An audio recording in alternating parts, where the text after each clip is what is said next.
to come around and serve the purpose of supporting what it is that God is actually doing in our midst. And that comes from steps of faith, that comes from prayer, that comes from engaging people in evangelization, that comes from prioritizing discipleship and helping to see life transformation first and foremost in what we're doing. Welcome to Divine Renovation's Missional Leadership Podcast. Here's your host, Tammy LeBlanc. Welcome back, Rob and Matt, to what I hope will be another really insightful conversation for our listeners. And listeners, welcome back to you as well. Today, we are hoping to kind of paint a reality picture of what it looks like to implement renewal. I think often we want to work inside a nice linear process, something that's well-defined and clean, whereas in reality, implementing renewal can get quite messy. Would you guys agree? Yeah, it certainly has its challenges for sure. This has been one of those things that, in the early years of when we started coaching churches and trying to get our head around what we were doing, we've kind of stepped in and out of what this looks like. In the early days of coaching, a lot of what we're doing was very intuitive, and we didn't have a lot of structures in place. And so churches would sometimes come and want to know, okay, what exactly are we doing? And what's the structure and all of that sort of stuff? And we'd be like, well, we really don't have one.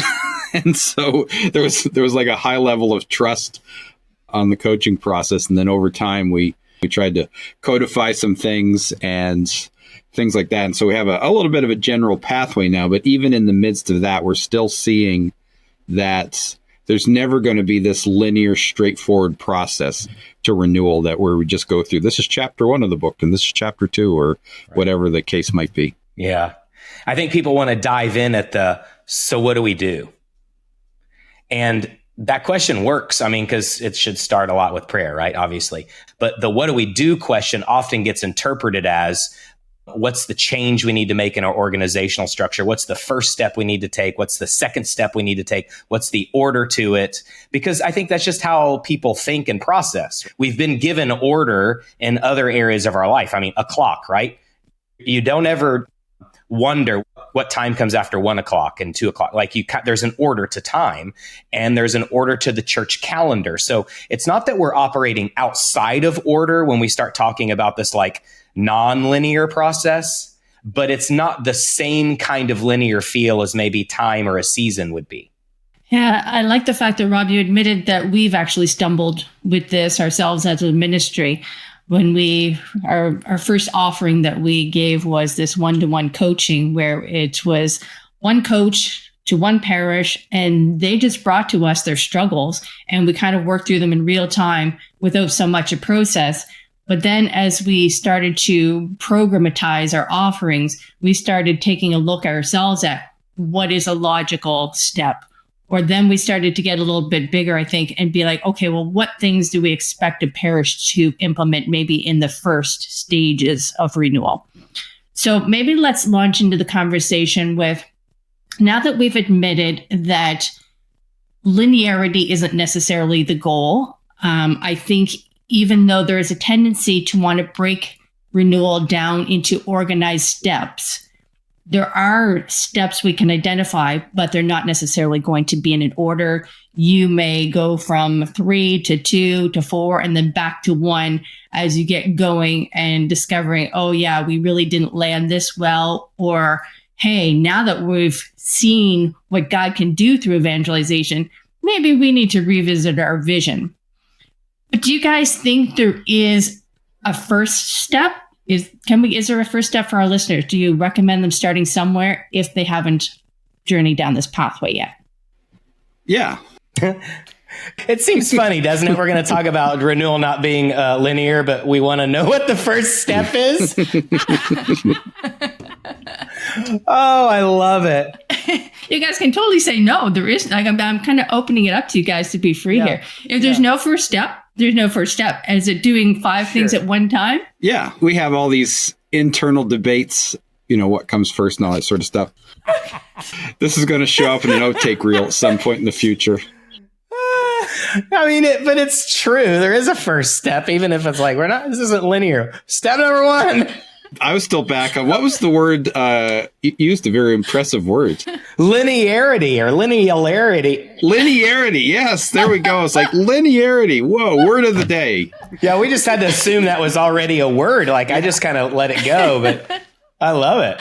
Oh, is that a fair question? Is that a fair question to ask? Is there a first step? Is there a first step, or are we still recording, and are we starting over? We're going to entrust Nathan. Appreciate the confidence, Matt. Yes, Rob, we definitely are still recording. You go right ahead. Is there a first step or not? I think ultimately, you made reference, Matt, before to something like we always say, what do we have to do? The first step is what we've kind of identified as the heart of the pastor. In the heart of a pastor, and I'd say by extension, other leaders in the church as well, that something needs to change, right? That you're frustrated with what's happening. You believe that God has more for your parish. You believe that more is possible. In that is going to come different levels of awareness of things. So, for example, we speak into vision and we talk about a vision. And so there certainly has to be that place where there's this awareness, there's this openness, and there's this desire on the heart of the pastor that something has to change. And that conviction gets developed. Mm-hmm. And I would say out of that, the question then is, okay, do they need to clarify that vision? Do they need to, further develop what it is that God's doing kind of inside of them? Or do they have enough conviction and belief that they can start taking action? So in the early days of coaching, we would always talk about the importance of having a vision, the importance of having a team. And then we talk about the focus of evangelization and get alpha going. And so what would end up happening is these pastors would show up and they go, yeah, we need a vision. And they would just say, we need to make disciples, or we need to become missional, or there was all kinds of, and they would just start running alpha, and they'd start to see life change happen, and they'd start to put a team around them. What ended up happening over time is we started saying, okay, so the churches that we see making a difference form a vision, form a team, get alpha going. And then what ended up happening is the forming the vision part became this paralysis and analysis sometimes. And they had to have this perfect vision where the priest went and spent 40 days up on the mountain praying and fasting and, coming down with the, all this sort of stuff. And this could sometimes take a long time and months. And what they were doing was they were just kind of allowing themselves to get kind of bogged down in some of this stuff. And what we realized was they were focusing so much on the organizational part and the administrative part and the things like that, that they weren't actually stepping into the things that were ultimately going to bring life change. And so is there a process to this? Is there a first step? Sure, there can be, but ultimately the issue isn't what's the first step. The issue is what's the most important step. Mm-hmm. And the most important step is to be doing things that are changing lives and helping people encounter Jesus. What resonates for me, Rob, is how many times we'll work with a parish around creating vision. And the first response to that is, let's make a vision statement. And it's almost like you want to hold them back because that seems like the natural first step. Maybe they already have one. No one in the parish could tell you, not even the pastor, what it is. It might appear on their bulletin or on a felt banner or something. But people think organizationally, like that's the first thing that needs to change. And a vision statement is more organizational. It's actually meant, a vision statement, they're good. They're meant to clarify your vision. Well, that presupposes you already have vision. And you know where you want to take people and why you exist and what changed lives look like. That's the kind of vision. That's the conviction in the pastor. The heart of the pastor has to have a vision for the future that produces a passion. He doesn't have to have it written down and clarified yet. So if we jump to the clarification stage, and then you know what happens? You get a team together, and what's a team do with it? Hey, I'm going to make postcards. And we're going to put the vision statement on it, and we're going to put it at the door. Hey, you know what? We ought to talk to our web designer about putting it on our website. Hey, you know what? My team ought to go back and make a new vision based on that vision. So our vision and our ministry matches the parish vision. And let me tell you, all of those things are good, but they tend to become the priority over actually casting vision for a changed heart in a person, a changed life, and what transformation looks like. Yeah. So we address this linear progression, like you said, Rob, organizationally. But if we forget the relational piece of it, then we can throw all the postcards in the trash can. Yeah. We had churches in the early days that would start kind of working on renewal. They started running Alpha. They started seeing people come, and they didn't form their vision for 6 months, a year after. They just knew that they weren't seeing disciples, and they wanted to start seeing disciples made. That was the sum total of the vision at that point. And as you start to kind of get movement going, and then you start to kind of focus in a little bit more on the details of what that vision might look like. But I think the fundamental difference that we have to think through here is that no amount of organizational change will create a movement of God. No amount of organizational restructure will form disciples. Structure, administration, organization, all of that stuff has to serve the purpose of making disciples. It has to be kind of more reactionary to it than initiating it. And so often we think, we want to bring renewal to the church, and you're never going to bring renewal by reorganizing it.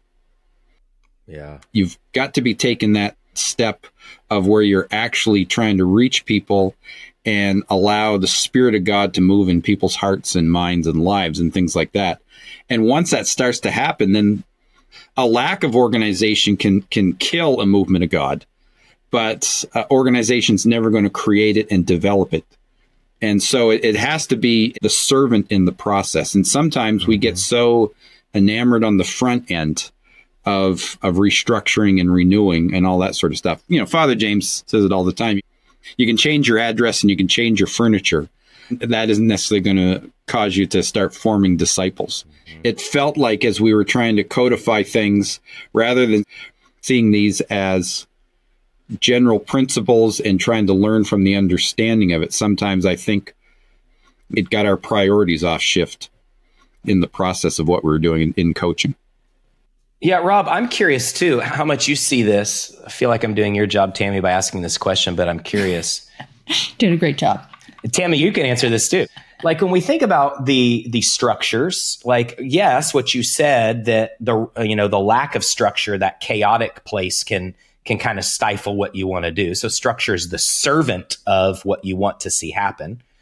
But how about the other reality that I think we face a lot in the church is the inherited structures, the structures from a previous era, or what we, think it's supposed to look like, or the existing way that we're organized as a parish. We got this department and that department, and the other department.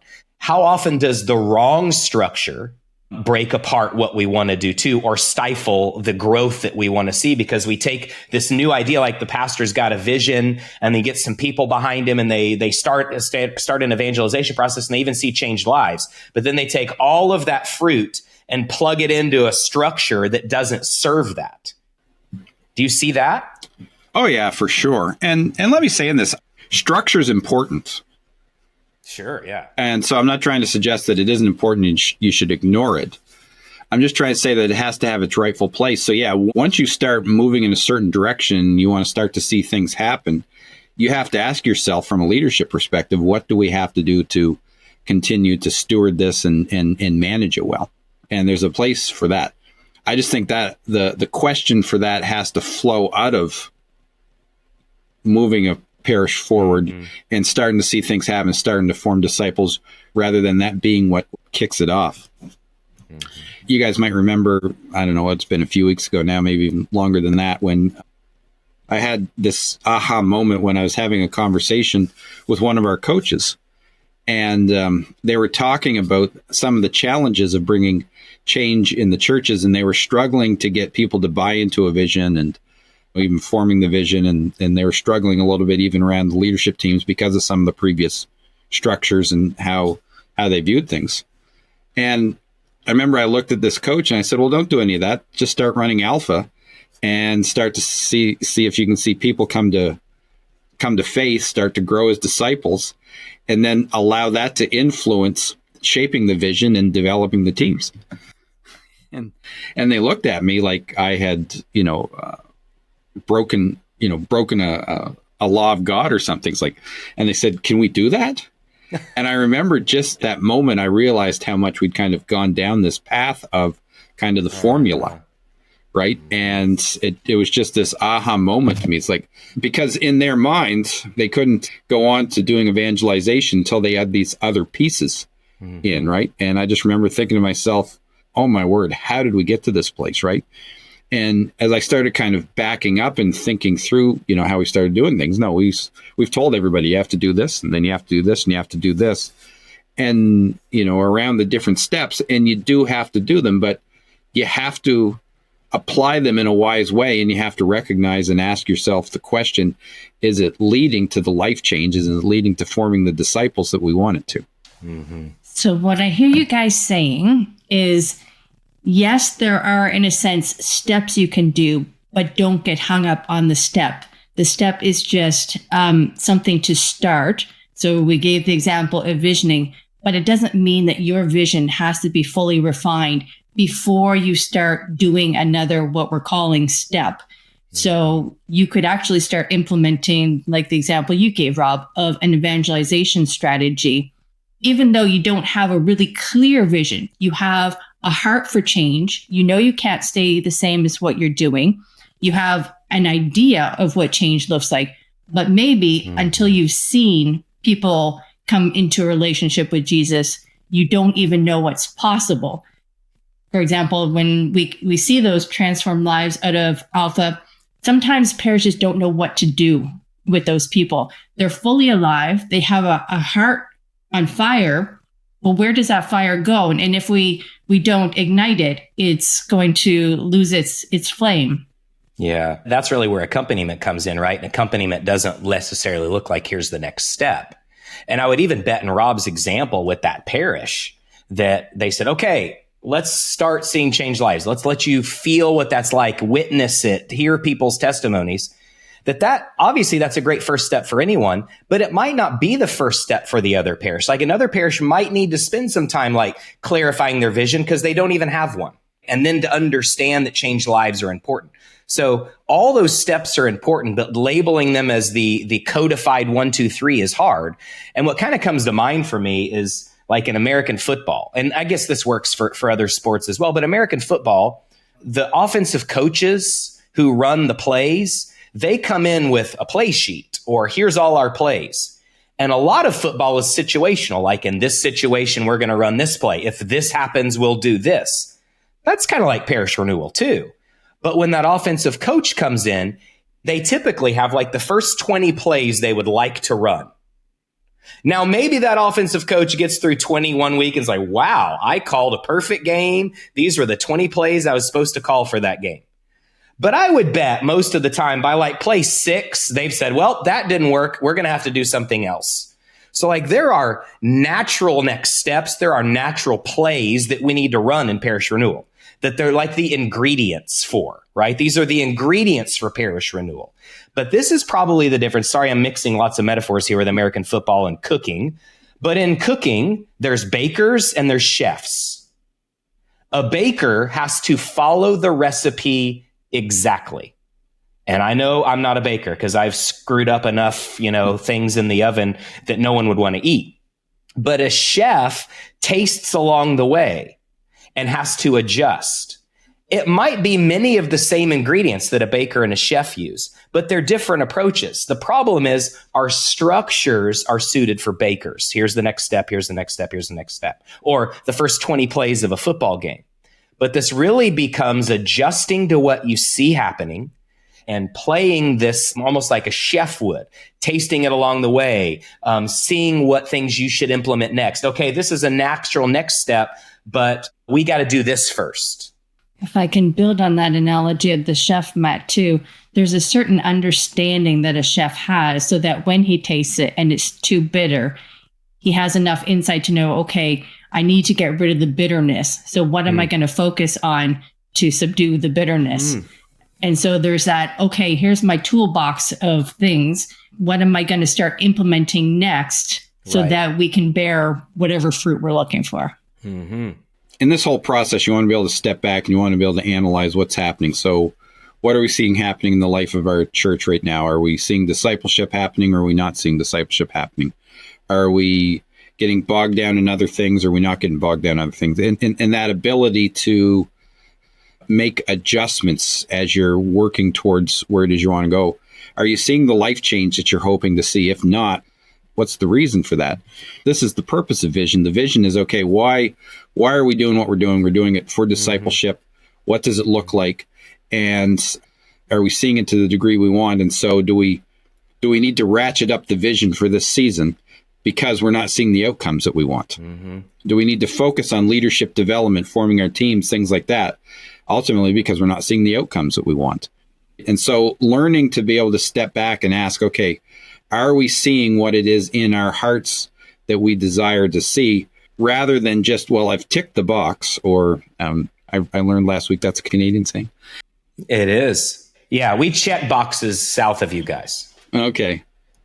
That is just a step that we have to do, but we don't really see why we're doing it. It's like, why are you forming a vision? Well, there's this divine renovation coach that told me I had to form a vision, right? Like, in and of itself, forming a vision is not a magic act, right? It's a tool that helps you figure out what it is that you want to accomplish and communicate that to others to create unity so that you're able to develop buy-in to move forward. Why? So that you can see outcomes.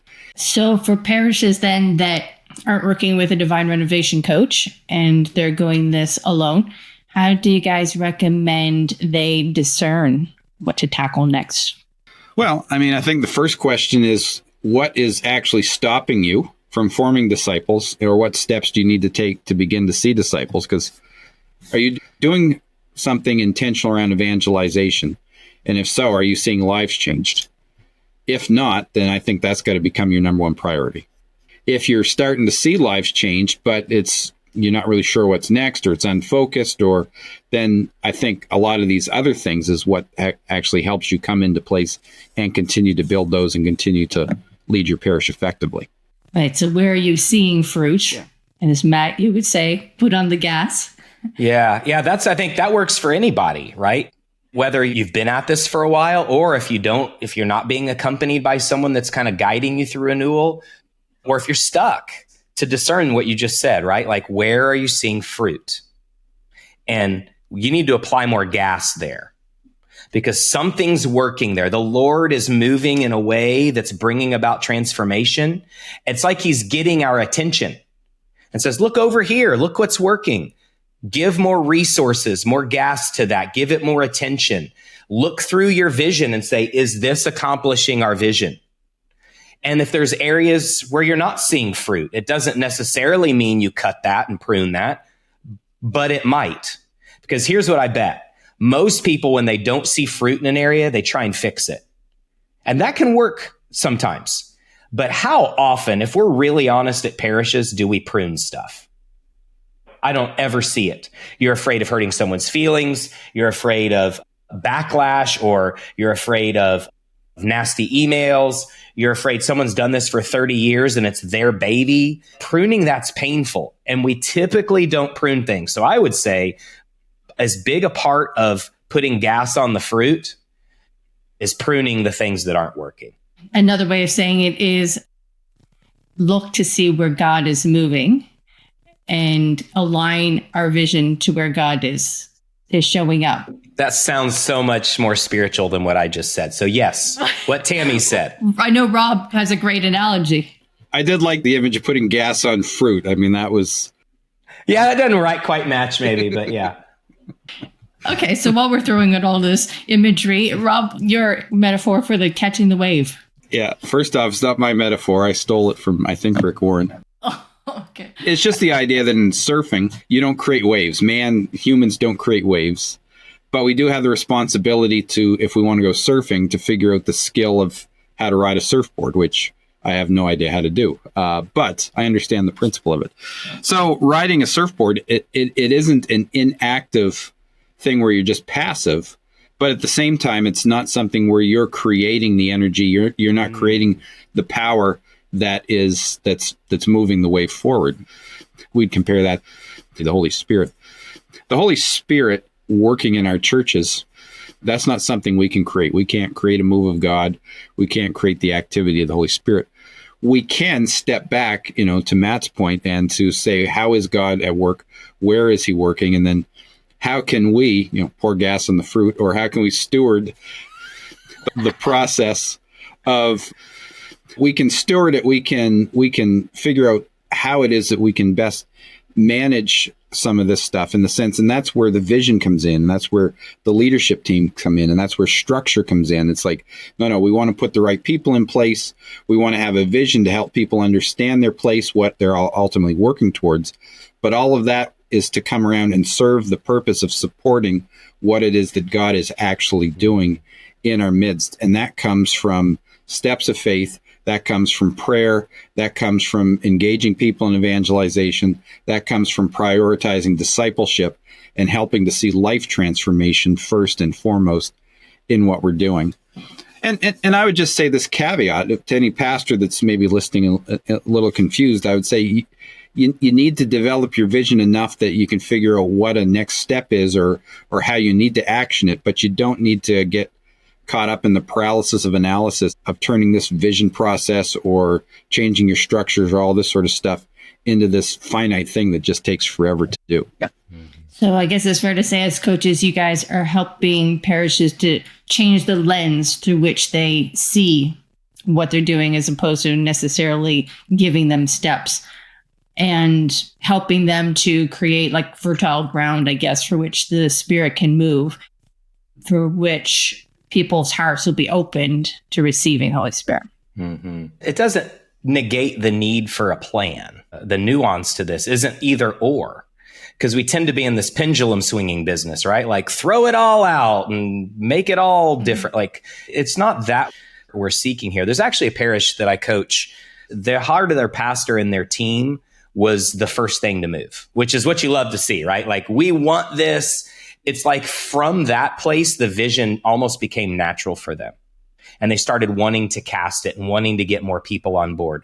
So it almost like the wave caught them and then moved them. And then they put this great plan together. I mean, this great strategic plan like I'd never seen before. I didn't like coach them into this plan. I remember showing up on a coaching call and they said, here's our coaching plan built off the divine renovation principles and our context on the ground and what we see the Holy Spirit doing. I'm like, well, I don't think you need me. You guys did a great job here. But here's the interesting part.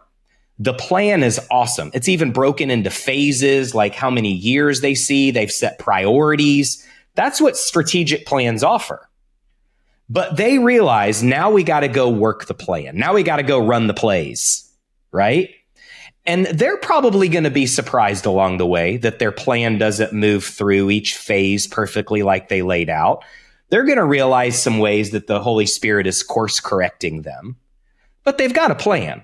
So the plan isn't bad. It's just which one drives here, right? Is the plan supporting what they're doing, or does it now become, let's work that plan, come hell or high water, we're going to make all this stuff happen in the timeline, whether we move hearts and change lives or not. Yeah, we're trying to speak more into principles than hard and fast steps. Imagine if one of you was looking for a job. Yeah, I'm trusting that you don't leave the ministry, but for, analogy's sake, and I'm not a career counselor, you generally know what you need to do to find a job. You need to create a resume. You need to connect with people that you have relationships with. You need to network. You need to go on job sites, things like that. There's general things that you need to do if you want to find a job. Well, what should you do first? Should I create my resume first? Or should I call and network with someone that I know first? And it's like, I don't know, just do them both, right? Like, and so in some ways, it's a principle or it's an idea of what you need to do. Now, there might be some career counselor that is on a leadership team or something that watches this and corrects me on that. But generally, there's things you need to do. And what the exact order is all the time, I don't think is as critical sometimes as we think it is. Recognize what needs to happen, begin to move forward with that, and not be as concerned about what the first step is all the time, knowing that there's certain things that have to happen. You know what I love, Rob, is you can come on this podcast with us and you can hear about looking for a job, surfing, American football, cooking. Have we missed any? Pouring gas on fruit. Yes. Don't forget the pouring gas on fruit. Heard it here, ladies and gentlemen. The next DR book, Pouring Gas on Fruit. There we go. By Rob McDowell. So guys, if we go back to our kind of opening acknowledgments of how over time we've tried to programatize our offerings and create steps or programs to help people along the journey. Can you guys speak into how those are meant to come alongside and accompany a parish in renewal? First to say, again, this isn't an either or thing. We realize people need to take next steps. So a lot of what we've created, these resources, or some of them are programs, are meant to help serve people at a certain place in the journey. They're not meant to specifically be the journey. Like you don't have to, come on Kickstart and then go to Traction and then do these next steps.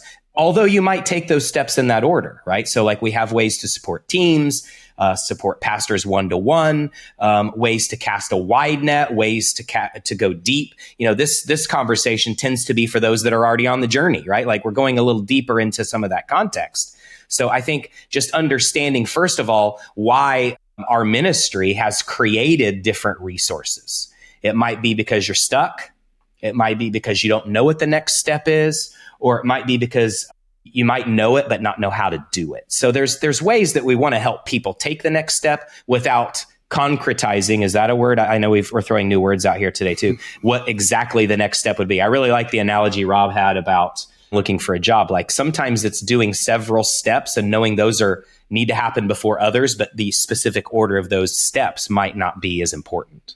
I think that it's fair to say that Kickstart is not actually a step either, right? Like this is a presentation almost of some renewal concepts to help you start thinking differently, as well as some things to start implementing. But we don't expect priests to be able to go off and implement all of these steps, right, that we've presented before taking another accompaniment, again, step with us. And gosh, I feel like we're overusing the word step now and something that we said is not linear. So help me out here. Kickstart was designed to help parishes figure out what some of the most important principles are. We'll get away from the word step to principle. You do need to have a sense of vision. You do need to invest in leaders, and you do have to get evangelization going. And then we've got a couple sections on that it's intended to be a little bit more nuts and bolts. How do you have meetings? What about conflict? Things like that. So it's the first few are very kind of high level. The next couple are trying to be a little bit more micro, and how can you function in meetings and stuff like that, with the idea of understanding how change happens. They haven't completed anything, or they haven't done anything. They've been given both some of the big picture and little picture steps that they can begin to take. But then to think through after that, what's the first thing that you should do? Well, again, that's going to depend on the leader a little bit. If you feel that you've got a good sense of the direction that you want to go, then start moving forward with evangelization. If you're coming out and you're overwhelmed and you're like, yeah, I need help with some of this, bring a leadership team around you and start to kind of move forward that way. Whatever the easiest and most obvious first step is to you. And if you're not clear what that is, then again, we want to be here to help churches to figure out what some of those steps are.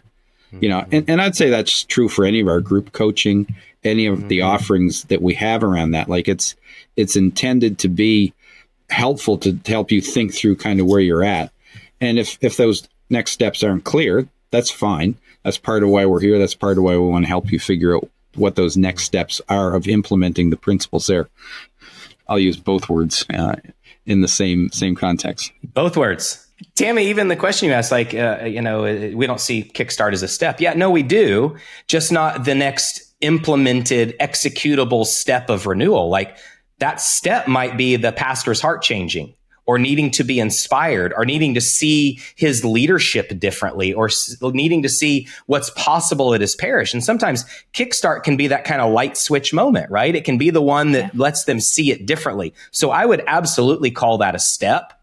And maybe that's what's helpful to incorporate here is we're not talking about executable administrative management steps here. Some of the steps are shifts in people's hearts, right? And all the resources we offer, like on our DR Equip platform, there's ways to help people in those moments to have a mind shift change, to see a practice differently, to hear other examples, to get a new tool in their tool belt. So this isn't about like DR being the like holder of all the renewal information and you can't be renewed unless you get a coach. We do see the value, though, of accompaniment, whether it's a DR coach or someone in your parish, or it might be someone that's just super inspired to want to see renewal in their parish, that wants to take some of these similar steps or implement some of these principles, or ride a wave or cook a dish or look for a job or whatever the analogy is. Like fruit on fire. Yeah, like fruit on fire. I'm not going to say it again. I'm going to let y'all say it. So I guess as we wrap up, what I was trying to communicate through that last question is, if you are a priest who's come through Kickstart, there's not an expectation that we've given you enough that you may be able to go and implement the things that were presented, but you may not be, and you may want support taking a deeper dive. So that's what we want to offer. If it's something that you want help with, you can reach out to us through the website. And as always, we love to hear your comments. So if you're encouraged by this, if you're challenged, any comments at all, feel free to add them in the chat. Thanks. God bless. And we hope that you will join us for our next episode.